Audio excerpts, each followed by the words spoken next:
Hello good morning welcome to Padmini Deepa class. ಇವತ್ತು ಸಂಕ್ರಾಂತಿ ಹಬ್ಬ ಆದ್ದರಿಂದ ಸ್ವಲ್ಪ ಲೇಟಾಗೇ ಎದ್ದಿದ್ದೀವಿ ಆ್ಯಕ್ಚುಲಿ. ಯೂಶ್ವಲಾಗಿ ಸ್ಕೂಲ್ಗೆ ಹೋಗ್ಬೇಕಾದ್ರೆ 5 o'clockಗೆ ಎದ್ದೇಳ್ತಿದ್ದೆ. ಈಗ ರಜನೂ ಇದೆ, ಹೇಗೂ ನಿಧಾನಕ್ಕೆ ಮಾಡ್ಕೋಬೋದು ಅಂತ ಒಂದು 6 o'clock ಎದ್ದು 6:30 ಆಯಿತು ಕೆಲಸ ಮಾಡೋಕ್ಕೆ ಸ್ಟಾರ್ಟ್ ಮಾಡಿ.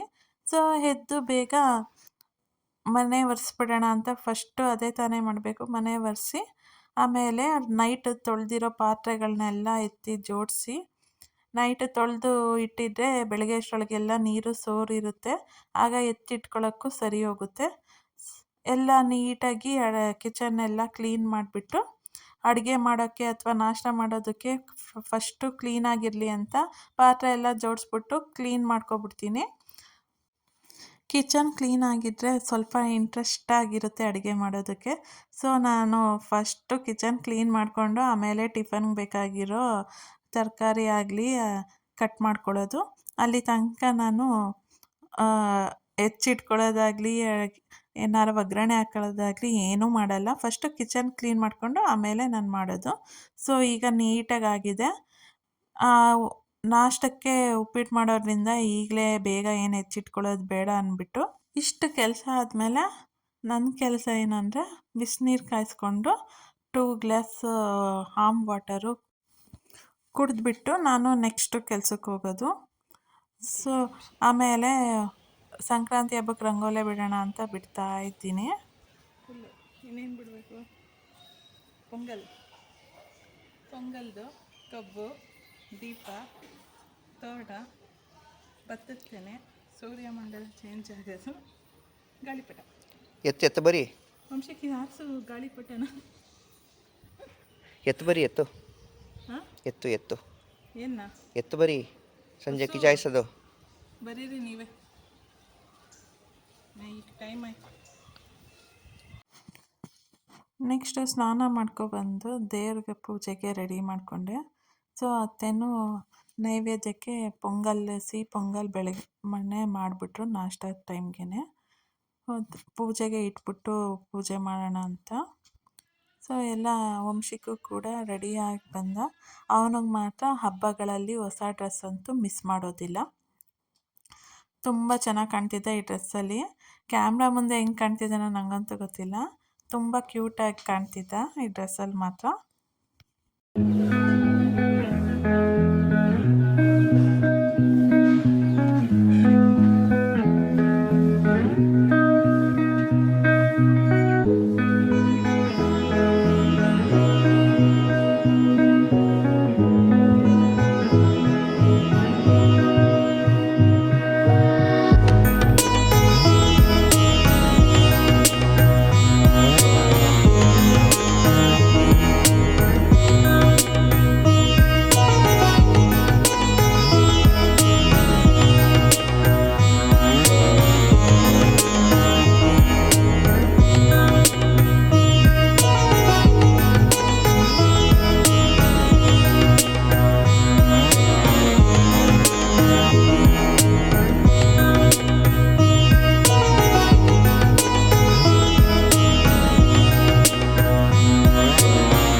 ಬೆಳಗ್ಗೆ ಟಿಫನ್ಗೆ ಅಂತ ತರಕಾರಿ ಎಲ್ಲ ಹಾಕಿ ರವೆ ಉಪ್ಪಿಟ್ಟು ಮಾಡ್ಕೊಂಡಿದ್ವಿ.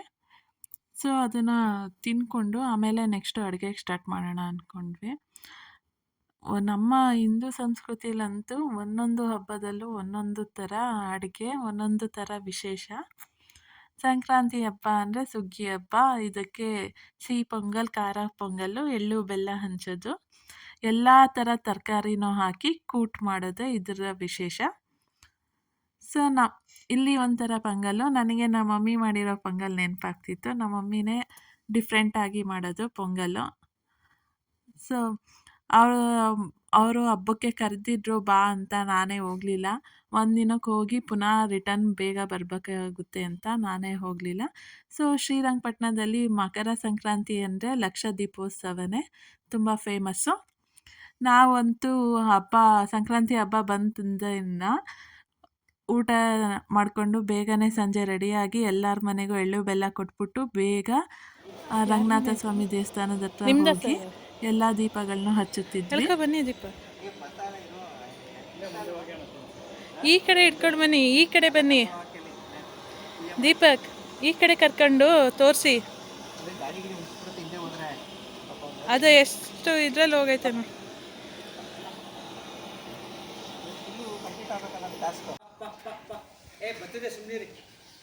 ಅಯ್ಯೋ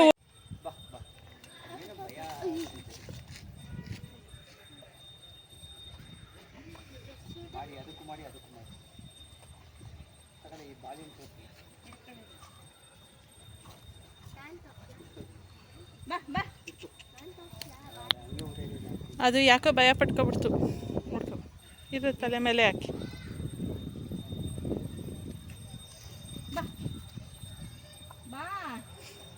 ಹೂನು ತಿನ್ಕತ್ತ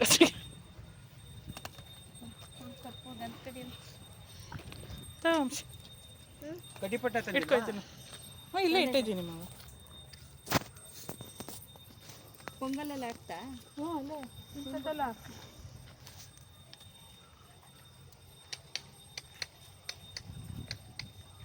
ಇದು ಎದ್ದೇಳ್ತಾನೆ ಇಲ್ಲ ಇದು.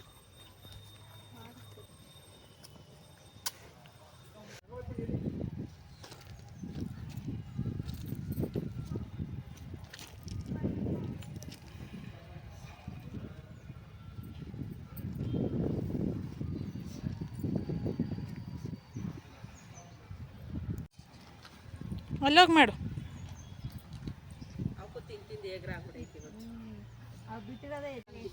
ಎಲ್ಲೈತೆ ಕರ್ಪೂರ?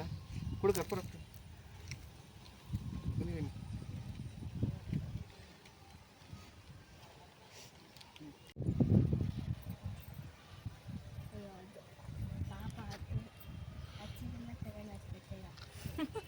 ಏನಂದ? ಅದು ಕಚ್ಚಿರೋದೆಲ್ಲ ತಗೊಂಡು ಹಚ್ಕೊಬಿಡ್ತೀಯಲ್ಲ ನೀನು.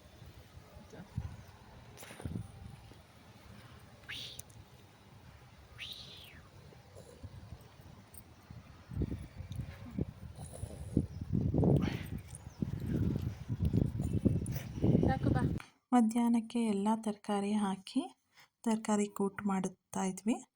ಹಾಗೆ ಪೊಂಗಲ್ಗೆ ಫಸ್ಟು ಹೆಸರು ಬೇಳೆನ ಚೆನ್ನಾಗಿ ಹಸಿ ಸ್ಮೆಲ್ ಹೋಗೋ ತನಕ, ಬ್ರೌನಿಷ್ ಸ್ವಲ್ಪ ಬರೋ ತನಕ ಹುರ್ಕೋಬೇಕು. ಆಮೇಲೆ ಸ್ವಲ್ಪ ಎಣ್ಣೆ ಮತ್ತು ತುಪ್ಪ ಹಾಕ್ಕೊಂಡು ಸಾಸಿವೆ, ಒಣಮೆಣಸಿನ್ಕಾಯಿ, ಕರ್ಬೇವಿನ ಸೊಪ್ಪು, ಸ್ವಲ್ಪ ಹಿಂಗು ಮತ್ತು ಕಾಳು ಮೆಣಸು ಹಾಕಿ ಒಗ್ಗರಣೆಯಲ್ಲಿ ಸ್ವಲ್ಪ ಬಾಡಿಸ್ಬೇಕು. ಮಿಕ್ಸಿಗೆ ಜೀರಿಗೆ, ಕರ್ಬೇವಿನ ಸೊಪ್ಪು, ಕೊತ್ತಂಬರಿ ಸೊಪ್ಪು, ಶುಂಠಿ, ಒಂದು ಈರುಳ್ಳಿ ಇಷ್ಟನ್ನು ಹಾಕ್ಕೊಂಡು ರುಬ್ಕೋಬೇಕು.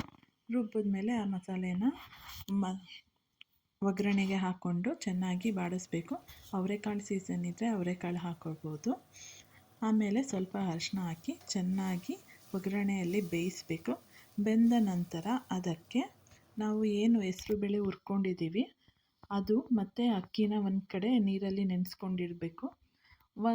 ಅಕ್ಕಿನ ಎಷ್ಟು ತೊಗೊಂಡಿರ್ತೀವಿ ಅದಕ್ಕೆ ಡಬ್ಬಲ್ ನೀರನ್ನು ಹಾಕಿ ಹೆಸರುಬೇಳೆ ಅಕ್ಕಿ ನೆಂದಿರೋದನ್ನ ಕುದೀತಿರೋ ಆ ಮಸಾಲೆಗೆ ಹಾಕಿ ಚೆನ್ನಾಗಿ ಕುದಿಸ್ಕೋಬೇಕು. ಕುದಿದ ನಂತರ ಸ್ವಲ್ಪ ನಮಗೆ ರುಚಿಗೆ ತಕ್ಕಷ್ಟು ಉಪ್ಪು ಹಾಕೋಬೇಕು. ಹಾಕೊಂಡ್ಮೇಲೆ ನಾವು ಏನು ಕಾಯಿ ತುರಿ ಏನಿದೆ ನಿಮಗೆ ಎಷ್ಟು ಬೇಕೋ ಅಷ್ಟು ತಕ್ಕಂಗೆ, ಪೊಂಗಲ್ಗೆ ತಕ್ಕಂಗೆ ಕಾಯಿ ತುರಿಯನ್ನು ಹಾಕ್ಕೊಳ್ಳಿ. ಆಗಾಗ ಸ್ವಲ್ಪ ತಿರುಗ್ತಾ ಇರಬೇಕು, ತಳ ಸಿಹಿಬಾರ್ದು ಅಂತ. ಸೊ ಚೆನ್ನಾಗಿ ಕುದಿದ ನಂತರ ಕಾಯಿ ತುರಿ ಆದಮೇಲೆ ಸ್ವಲ್ಪ ನಿಂಬೆ ಹುಳಿ ಹಾಕಿದ್ಮೇಲೆ ಕುಕ್ಕರ್ ಮುಚ್ಚಳ ಮುಚ್ಚಿದ್ರೆ ನೀಟಾಗಿ ವಿಷಲ್ ಹೊಡೆಯುತ್ತೆ. ಪೊಂಗಲ್ಲು ತುಂಬ ಚೆನ್ನಾಗಿ ರೆಡಿಯಾಗುತ್ತೆ. ಇದಾದಮೇಲೆ ನಾವು ವಡೆನೂ ಮಾಡಿದ್ವಿ. ವಡೆನೆಲ್ಲ ಬೇಯಿಸ್ಕೊಂಡು ನಂತರ ನಾವು ಎಲ್ಲರೂ ಒಟ್ಟಿಗೆ ಊಟಕ್ಕೆ ಕೂತ್ಕೊಂಡ್ವಿ. ಗೇಮ್ ಆಡಿದ್ಮೇಲೆ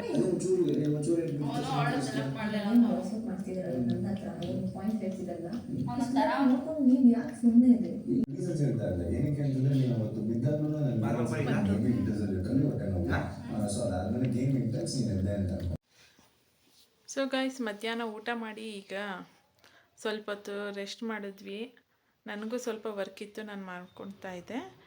ಈವ್ನಿಂಗ್ ಆಯಿತು. ವಂಶಿಕ್ಕೆ ನಾಳೆದಿಂದ ಟೆಸ್ಟ್ ಇದೆ. ನಿನ್ನೆ ಅಂತೂ ಫುಲ್ಲು ಕಂಪ್ಲೀಟಾಗಿ ಏನೂ ಓದಿಲ್ಲ, ಅದಕ್ಕೋಸ್ಕರ ಈಗ ತಗೊಂಡಿದ್ದೀನಿ ಅವನಿಗೆ ಚಾರ್ಜು. ಓದ್ತಾ ಇದ್ದಾನೆ. ಅವನಿಗೆ ಸ್ವಲ್ಪ ಓದಿಸ್ಬಿಟ್ಟು ಆಮೇಲೆ ಏನು ಮಧ್ಯಾಹ್ನ ಮಾಡಿರೋ ಪೊಂಗಲ್ಲೇ ಎಲ್ಲ ಇದೆ, ನೈಟ್ ಊಟಕ್ಕೆ ನೋಡಿಕೊಂಡು ಏನಾರ ಕೂಟ್ಗೆ ಗ್ರೇವಿ ಏನಾರ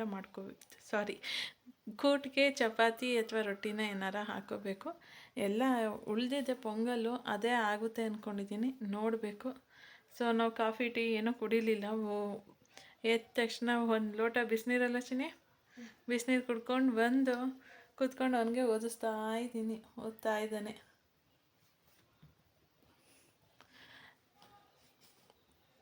ಸೊ ಇದೊಂದು ವರ್ಕು ಅವನಿಗೆ 2 ಅವರ್ಸು ಕೂತ್ಕೊಂಡು ಓದಿಸ್ಬಿಟ್ರೆ ನನಗೂ ಸಮಾಧಾನ.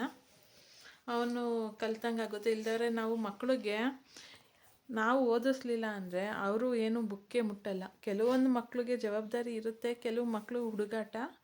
ಮನೇಲಿ ಮೊದಲು ಪೇರೆಂಟ್ಸು ಕೂತ್ಕೊಂಡು ಓದಿಸ್ಬೇಕು. ಯಾಕೆಂದರೆ ನಾನು ನೋಡಿದ್ದೀನಿ ಎಷ್ಟೊಂದು ಜನದ ಮನೇಲಿ ಕೂತ್ಕೊಂಡು ಓದ್ಸೋಕ್ಕಾಗಲ್ಲ ಪಾಪ. ಅವ್ರಿಗೂ ಕೆಲವ್ರಿಗೂ ಬ್ಯುಸಿ ವರ್ಕು. ಆ ಟೈಮಲ್ಲಿ ಏನಾಗ್ತಾರೆ ಅಂದರೆ ಮಕ್ಕಳು ಆಟ, ಟಿ ವಿ ನೋಡೋದು ಅದರಲ್ಲಿ ಬ್ಯುಸಿ ಆಗಿಬಿಡ್ತಾರೆ. ಸೊ ಮನೆಯಲ್ಲಿ ಕೂಡ ಪೇರೆಂಟ್ಸ್ ಸ್ವಲ್ಪ ಗಮನ ಕೊಟ್ಟು ಓದಿಸ್ರೆ ಮಕ್ಕಳು ಕೂಡ ಬೇಸಿಕ್ ಆಗ ಕಲಿತಾರೆ ಅಂತ ನಾನೀಗ ಓದಿಸ್ಬಿಟ್ಟು ಆಮೇಲೆ ನೆಕ್ಸ್ಟ್ ಎಲ್ಲ ವಿಡಿಯೋನ ಮಾಡ್ತೀನಿ. ಸೊ ಸಂಕ್ರಾಂತಿ ಹಬ್ಬ ಮುಗಿತಾ ಬಂತು. ಸೊ ನೈಟ್ ಆಗಿದೆಯಲ್ಲ, ನಾವು ಮಧ್ಯಾಹ್ನ ಏನು ಮಾಡಿದ್ವಿ ಅದೇ ಊಟ ಮಾಡಿದ್ವಿ. ಅದೇ ಸ್ವಲ್ಪ ಮಿಕ್ಕಿತ್ತು, ಅದನ್ನೇ ಊಟ ಮಾಡ್ಕೊಂಡ್ವಿ. ಸೊ ಎಲ್ಲರಿಗೂ ಮತ್ತೊಮ್ಮೆ ಸಂಕ್ರಾಂತಿ ಹಬ್ಬದ ಶುಭಾಶಯಗಳು. ಎಲ್ಲರಿಗೂ ದೇವರು ಚೆನ್ನಾಗಿಟ್ಟಿರಲಿ, ಆಯುಸ್ಸು ಆರೋಗ್ಯ ಕೊಡಲಿ ಅಂತ ಹೇಳ್ತಾ ನನ್ನ ಇವತ್ತಿನ ಲಾಗ್ನ ಇಲ್ಲಿಗೆ ಮುಗಿಸ್ತಾ ಇದ್ದೀನಿ. ಸೊ ಯಾರೆಲ್ಲ ಇನ್ನೂ ಸಬ್ಸ್ಕ್ರೈಬ್ ಆಗಿಲ್ಲ, ಬೇಗ ಬೇಗ ಸಬ್ಸ್ಕ್ರೈಬ್ ಆಗಿ, ಲೈಕ್ ಮಾಡಿ, ಕಮೆಂಟ್ ಮಾಡಿ. Thank you.